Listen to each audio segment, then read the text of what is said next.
This video describes best practices for defining a new project.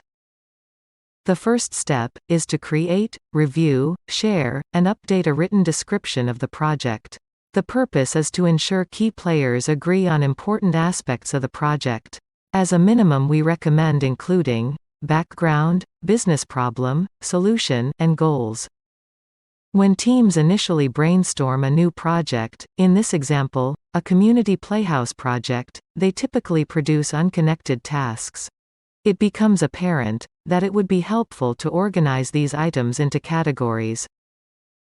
So now do the Sesame Street game, which one is like another, move items under an appropriate column header. You may modify or add column headers. Consider the column header as a deliverable, a thing. Ask the question, what work will be required to produce the column header or deliverable? You will usually identify work that needs to be added.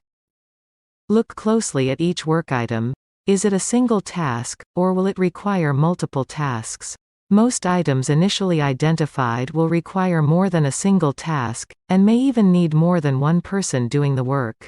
You now need a way to combine and assign multiple tasks. That's the work package.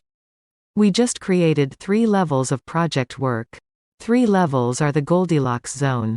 When you use less than 3 levels, work is usually missed, which increases the probability of surprises and increased time. Using more than 3 levels becomes complex to understand and manage. We recommend defining project work within these 3 levels: deliverables, work packages, and tasks. Experienced project managers refer to this as the work breakdown structure, or WBS. Thanks for watching. Check out our other videos.